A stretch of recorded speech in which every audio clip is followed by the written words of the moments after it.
మన Varahi sales grand festive celebrations ప్రతి 10,000 రూపాయల కొనుగోలుపై ఒక బంగారు నాణెం ఉచితం. ఈ ఆఫర్ జనవరి 15 వరకు మాత్రమే. The first ever TV show ఆయన వచ్చినది.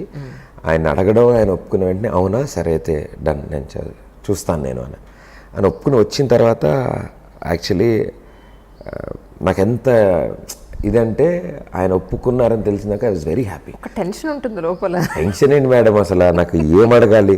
ఇప్పుడు మిగతా ఏజ్ గ్రూప్ వాళ్ళు అనుకోండి, కొంచెం తెలిసిన వాళ్ళు ఉంటే ఏదోటి తింగరేషాలు వేస్తాం, ఏదోటి అంటాం. ఏంటి కాలేజీలో ఎవరికైనా లైన్ వేసారా, ఎవరికైనా లవ్ లెటర్ రాశారా, ఇలా అడుగుతాం. యంగ్ హీరోస్ ఎవరు వచ్చినా, యంగ్ హీరోయిన్స్ ఎవరు వచ్చినా ఆ చిన్న ఫ్లో ఉంటుంది. ఈయన super star of Telugu film industry, పైనుంచి ఏమో సీరియస్గా ఉంటారు.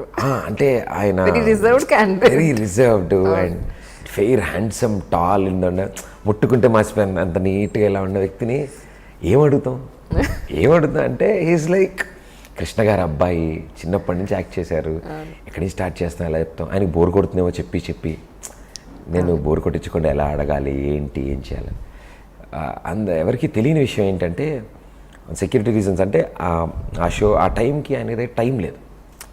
కానీ నన్ను పిలిపించి ముందు రోజు నమ్రత గారు కానీ ఆయన ఫార్మాట్ ఎలా ఉంటుందమ్మా, ఏంటి అంత ఓకేనా, వాళ్ళ మేనేజర్స్ మీటింగ్ పెట్టి నాతో, సార్ ఇలా ఉంటుంది కదా, షూరా, ఏమి ఇబ్బంది పెట్టరు కదా ఆయనకి మొహమాటం, మీకు చెప్పలేరు, అది లేదు సార్ అసలు అలా ఏముండదు, if is not comfortable I wrap it up, నేను ఎండ్ చేసేస్తాను.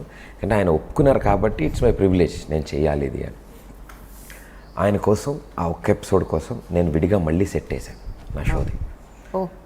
పార్క్ హైత్ హోటల్లో కొత్త సెట్ వేసాను నేను. ఎందుకంటే ఆయనకున్న టైం లిమిట్లో 1 అవరే ఉంది. 1 అవర్లో ఆయన ఇంటర్వ్యూస్ ఇస్తూ ఆయన బిజీగా ఉన్న టైంలో వచ్చి నా సెట్కి వచ్చి ఇక్కడ షూట్ చేయాలంటే కష్టమైపోతుంది. మరి ఎలా ఏం చేద్దామని, ఏం పర్లేదు మేడం అని చెప్పి నేను సొంతంగా కాన్ఫరెన్స్ హాల్ తీసుకుని పార్క్ హైత్ అక్కడ సెట్ వేసాను. Such expensive one. ఎస్, అంటే it is worth forever, lifetime మిగిలిపోయేది అది. సో ఆ సెట్ వేసాను నేను. పార్క్ హైత్ వాడికి అర్థం కావట్లే, అట్టలు రోడ్డు చెక్కల్లో టక్క వేసేస్తున్నారు మా వాళ్ళు. రాత్రి తయారు చేసాం, లైట్లు వేసాం, అన్నీ వేసాం. ఆయన డోర్ తీసుకుని లోపలికి వచ్చారు. అయ్యా ఏంటిదంతా అన్నారు. అంటే అదే సార్ అండి, అయ్యయ్యో ఇంత ఉందని చెప్తే నేను అక్కడికి వచ్చేవాడు కదమ్మా అన్నారు. లేదు సార్ ఏం కాదు రండి, యువర్ కంఫర్ట్, ఇక చాలా తక్కువ టైం ఉంది ఆయనకి రిలీజ్ దగ్గరలో, ఏం పర్లేదు sir I will do it. ఆయన ఒక 2 hours ఎంజాయ్ చేశారు నవ్వుతూ. అసలు ఆయన ఎక్స్పెక్ట్ అంటే మెల్లగా is a kind of a person. ఎట్లా అంటే సెన్సిబుల్ టాక్ చేసినప్పుడు, ఫ్రీక్వెన్సీలో మాట్లాడినప్పుడు has got immense sense of humour అండి. ఆయన కెమెరా ముందు కాదు కానీ, అంటే సినిమాల్లో కాదు, క్యారెక్టర్ ప్లే చేస్తారు సినిమాల్లో. ఒరిజినల్గా క్యారెక్టరే ప్లే చేస్తారు. బయట మహేష్ బాబు ఆయన మాట్లాడితే నిజంగా కడుపు పని వచ్చేస్తుంది, నవ్వుతూనే ఉంటాం నాన్ స్టాప్. ఆయన స్టైలు అన్నది చాలా ఒక హెల్దీ హ్యూమర్ ఉంటుంది ఆయన దగ్గర. దాని తర్వాత ఆయనకు ఆ షో ఎలా నచ్చిందంటే, నేను 2-3 షూటింగ్లు పక్కన జరుగుతున్నప్పుడు గ్రీట్ చేయడానికి వెళ్ళేవాడిని. సార్ బాగున్నారు, మీ షో ఎలా ఉంది, ఎలా నడుస్తుంది అని. ఎవరినైనా గారు మీరు అనే సంబోధిస్తారు ఆయన. ఎలా ఉంది మీ షో అన్న, బాగుంది సార్, వెరీ గుడ్. దాని తర్వాత కూడా చూశాను నేను కొన్నిసార్లు అప్పుడప్పుడు అన్నారు. ఒక ఇంటర్వ్యూకి అడిగారంట, ఇట్లా ఆ అబ్బాయి వస్తారా ఇంటర్వ్యూ చేయడానికి. నేను యూజువల్లీ ఇంటర్వ్యూస్ తక్కువ, ఎందుకంటే నాకు ఒక టాక్ షో ఉంది, నేను వెళ్ళి ఇంటర్వ్యూ ఎక్కడైనా అంటే కష్టం అయిపోద్ది. అంటే నా ఫ్లో వేరు, నాకు ప్రాపర్టీలు ఉండి అది ఉండి ఇది ఉండి డ్యాన్సులు అల్లర్లతో అనుకుంటా కొంచెం అవి చేసుకుని ఆయన పిలిపించిండే. దాని తర్వాత ఇంకొక మూవీ భరత్ అనే నేను మూవీకి కొట్టాల శివ గారి దగ్గర నుంచి ఫోన్ రావడం, ఆయన సార్ బాబు ఇంటర్వ్యూ అంటున్నారు, ఓన్లీ మన ముగ్గురమే ఉంటాము, మిమ్మల్నే పిలవమని చెప్పారు, మీరు ఇచ్చిన ఇంటర్వ్యూని రికార్డ్ చేసి అందరికీ ఇస్తా అని చెప్పారు. సో అంటే అంత నమ్మకం ఆయన, ఇంకా అన్ని ఇంటర్వ్యూలు అవసరం లేదు, ఈ అబ్బాయి చేద్దాం అది ఇద్దాం. Feel real nice, full homework చేసి అన్ని ప్రిపేర్ అయ్యి వెళ్ళా. It's very happy. ఆ రోజు నుంచి ఎప్పుడు ఇంటర్వ్యూ ఉన్నా మహేష్ బాబు గారిది నాకు ఫోన్ వస్తుంది, కుదురుతుందా అడిగారు. రీసెంట్గా ఒక షో కోసం, జీ తెలుగు షో కోసం ఆయన రావాలి ఒక చోటకి, విజయవాడ దగ్గరలో ఒక ఊర్లో వెళ్తున్నాం. అయితే ఎవరు యాంకర్ అని అడిగారు. సార్ అంటే ప్రదీప్ని పెట్టండి, ప్రదీప్ని పిలవండి, నేను I will be more comfortable అన్నారు. అయితే నాకు ఫోన్ వచ్చి సరే అండి నేను చేస్తాను ఆయన కోసం అన్న. ఆయన నన్ను అంటే వెళ్తుంటే షోకి వెళ్ళడానికి ఏం చేయబోతున్నాం అక్కడ స్టేజ్ మీద, నేనున్నంతసేపు ప్రదీప్ నా పక్కన ఉండమని చెప్పండి, ఏం చేద్దాం అనేది మనం ఒకసారి మాట్లాడుకుందాం అని చెప్పండి ప్రదీప్కి అని. సరే సరే ఆ ప్రదీప్ మిమ్మల్ని విజయవాడ ఎయిర్పోర్ట్లో కానీ విజయవాడ హోటల్ దగ్గర కానీ కలుస్తాడండి, మీరు అక్కడ దాని తర్వాత బై రోడ్ అక్కడికి వెళ్ళాలి అన్నారు. అంటే విజయవాడ ఎయిర్పోర్ట్లో వచ్చి కలుస్తాడండి, లేకపోతే హోటల్ దగ్గర కలుస్తాడు అబ్బాయి, అక్కడ మీరు డిస్కషన్ అయిపోయాక అతను ఎక్స్ప్లెయిన్ చేస్తాడు ఏం చేయాలో, దాని తర్వాత మీరు వచ్చేయచ్చు బై రోడ్ అని. ఛానల్ వాళ్ళేమో ఏం చెప్దాం, నేను ఏం మాట్లాడబోతున్నానో ఎలా చెప్తాను నాకు తెలియదు,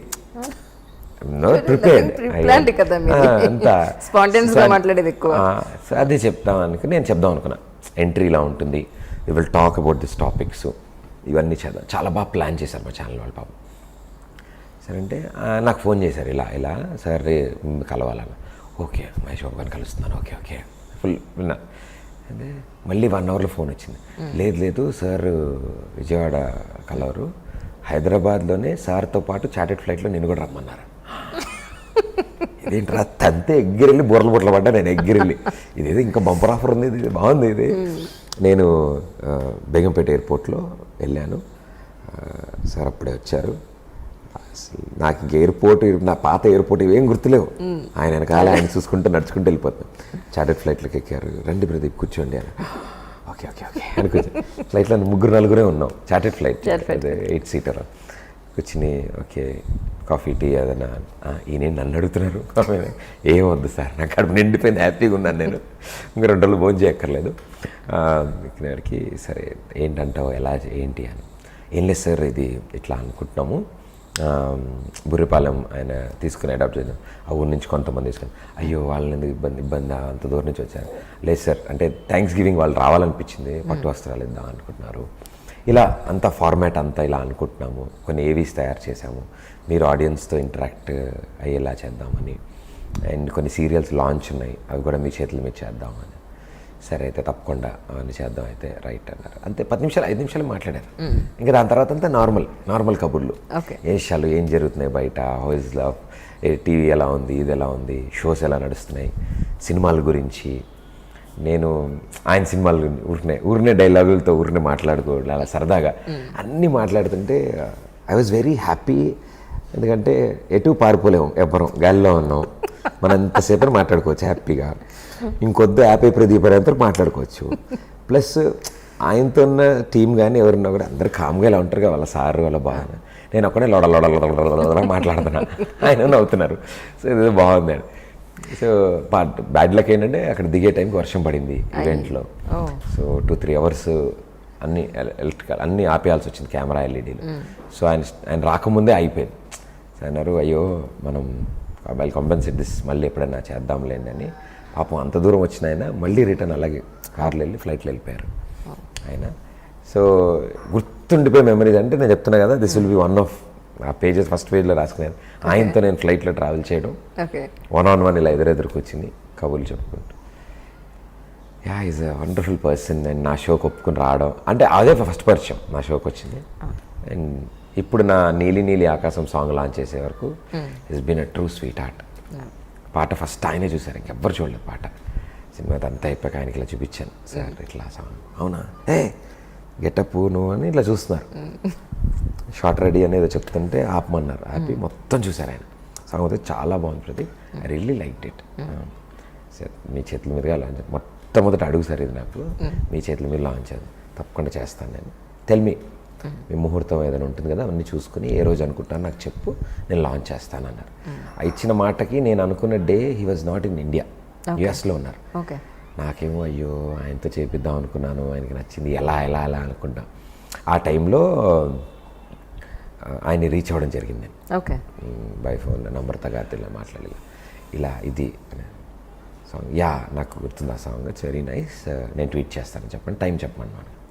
లింక్ పంపించాం, యూట్యూబ్ లింక్ పంపిస్తే సార్ అక్కడి నుంచి ట్వీట్ చేసి this is good stuff Pradeep అని పెట్టి నీలి సాంగ్ లాంచ్ అని చేశారు. ఏ ముహూర్తాన్ని ఏ చేత్తో చేశారు ఆయన, golden hand. It's running towards 100 million.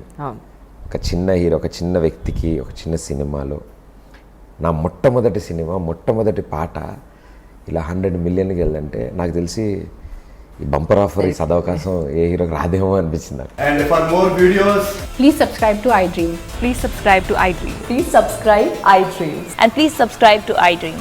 For more videos, subscribe to iDream. please like, share and subscribe to the channel. Congratulations, iDream. Subscribe to iDream. Subscribe to iDream. So subscribe to iDream Media. iDreamకి iDream team అందరికీ huge congratulations. Please subscribe iDream Media. Please subscribe to iDream. Subscribe iDream. Please subscribe to iDream. iDream అంటే నా కళల ఛానల్ను subscribe చేసుకున్న నోరు తిరుగుతలేదు, మీరైతే గంట గుర్తు కొట్టండి. For more such videos, please subscribe to iDream. Subscribe to iDream. Please subscribe to iDream. Please subscribe iDream Media. Please do subscribe to iDream. Please subscribe to iDream Media. For best entertainment and information please subscribe iDream. And don't forget to subscribe to iDream.